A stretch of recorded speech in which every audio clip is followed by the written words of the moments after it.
सबसे पहले आप सबों को सुप्रभात। आज से 20 करंट के फैक्ट की सीरीज भी शुरू की जा रही है। क्वेश्चन और उसके उत्तर के रूप में लगातार कार्य को मूर्त रूप दिया जा रहा है, जो आने वाले बीपीएससी, सीडीपीओ, बिहार दरोगा और अन्य सारी परीक्षाओं के लिए काफ़ी महत्वपूर्ण होगा।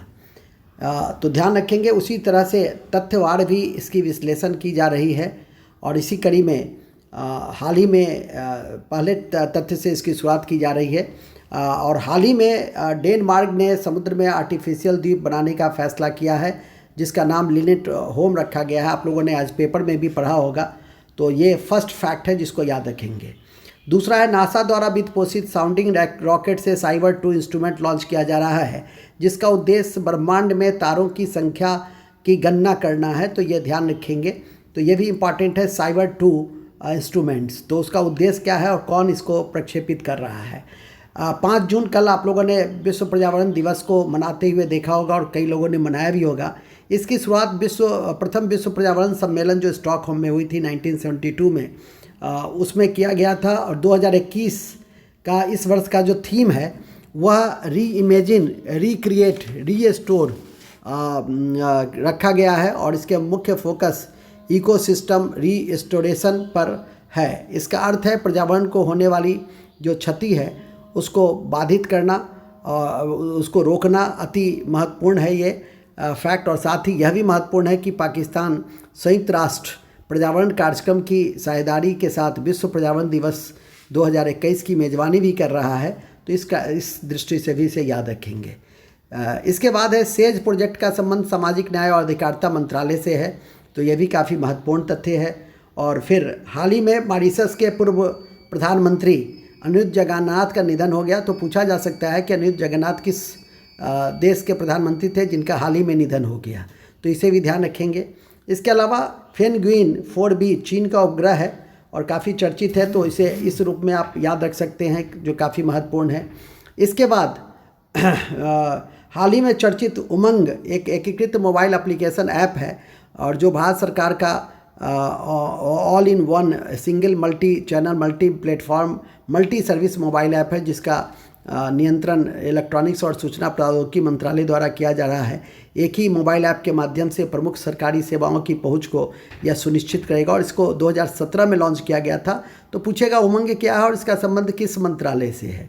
विश्व दूध दिवस 1 जून को मनाया गया। यह भी ध्यान रखेंगे कि भारत की प्रति व्यक्ति दूध की जो उत्पादन है वो बढ़ी है और 407 है और बिहार भी 400 ग्राम के करीब में पहुंचा है। याद रखेंगे कि विश्व में दूध उत्पादन में भारत का स्थान पहला है और इसका श्रेय ऑपरेशन फ्लड उसके 3 चरणों को जाता है और वर्गीज कुरियन इसके जो नेतृत्वकर्ता थे, स्वाभाविक रूप से उन्हें दिया गया और उन्हीं के बदौलत आज भारत विश्व में दूध उत्पादन में पहला स्थान रखता है। दूध क्रांति को श्वेत क्रांति के नाम से, व्हाइट रिवॉल्यूशन के नाम से भी जानते हैं। अभी पीएम केयर्स फंड काफ़ी चर्चा में रहा। जानना चाहिए कि पीएम केयर्स फंड किस तरह की प्रकृति का और इसके अध्यक्ष कौन होते हैं।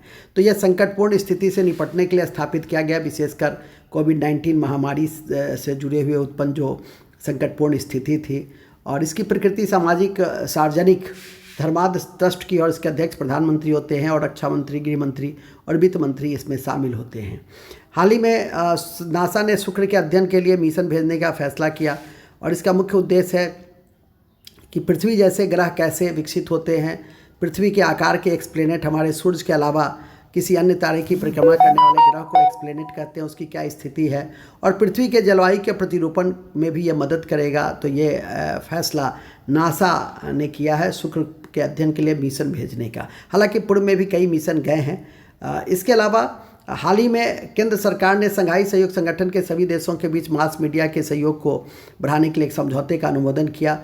और याद रखेंगे कि यह संघाई सहयोग संगठन एक अस्थायी परमानेंट सरकारी अंतर्राष्ट्रीय संगठन है, जिसका गठन 2008 में हुआ और वर्तमान में विश्व के 8 देश, कजाकिस्तान, किर्गिस्तान, सोवियत रूस, पूर्व में संघ था सोवियत रूस, कजाकिस्तान, उज्बेकिस्तान, पाकिस्तान और भारत इसके सदस्य हैं। और याद रखें कि ताजिकिस्तान गणराज्य 2021 और 22 के लिए संघाई सहयोग संगठन की अध्यक्षता कर रहा है और उसको अध्यक्षता को ग्रहण की है।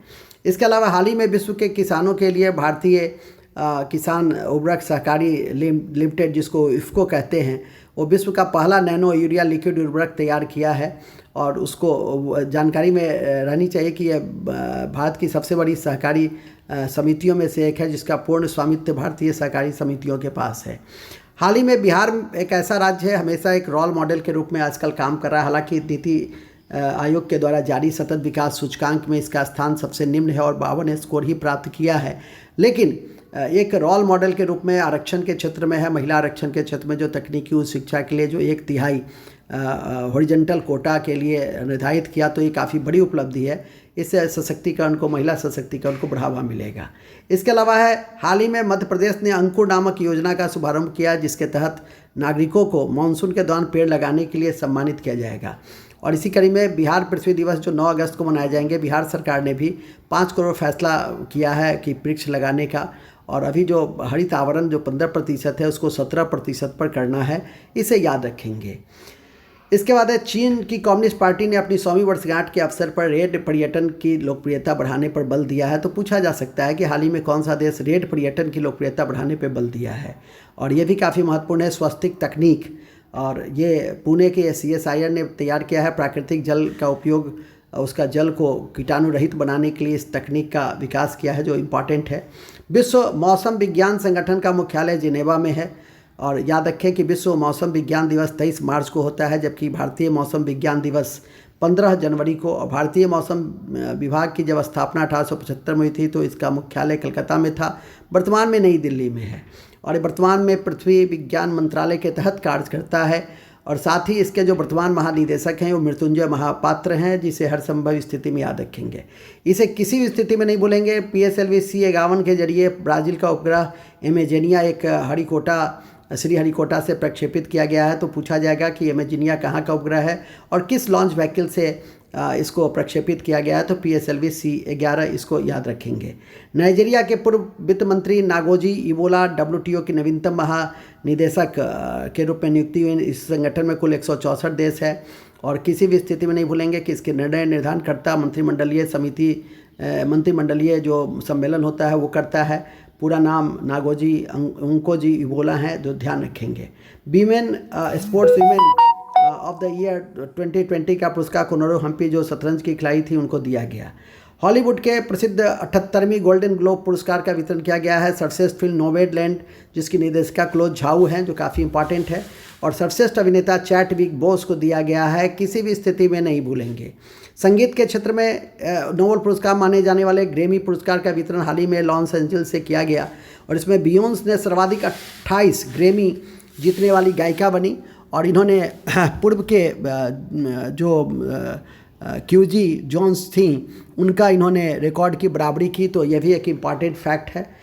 और अंत में विश्व वन्यजीव दिवस 3 मार्च को, अंतर्राष्ट्रीय महिला दिवस 8 मार्च को, विश्व उपभोक्ता दिवस 15 मार्च को, संयुक्त राष्ट्र सामाजिक न्याय दिवस 20 फरवरी को, अंतर्राष्ट्रीय मातृभाषा दिवस 21 फरवरी को, राष्ट्रीय विज्ञान दिवस 28 फरवरी को मनाया जाता है। लेकिन भूलेंगे नहीं कि राष्ट्रीय विज्ञान दिवस प्रसिद्ध भौतिक वैज्ञानिक CV रमन द्वारा अपने प्रसिद्ध रमन प्रभाव, जिसके लिए 1930 में भौतिकी का नोबेल पुरस्कार भी दिया गया था, और इसकी खोज 28 फरवरी 1928 को ही हुई थी। इसी उपलक्ष्य में 28 फरवरी को राष्ट्रीय विज्ञान दिवस के रूप में मनाया जाता है। इन्हीं शब्दों के साथ हम आज की इस परिचर्चा की समाप्ति की घोषणा करते हैं। इसे कम से कम आप लोग सुबह और शाम सुनेंगे और लगातार रिवीजन देते रहेंगे, जिससे कि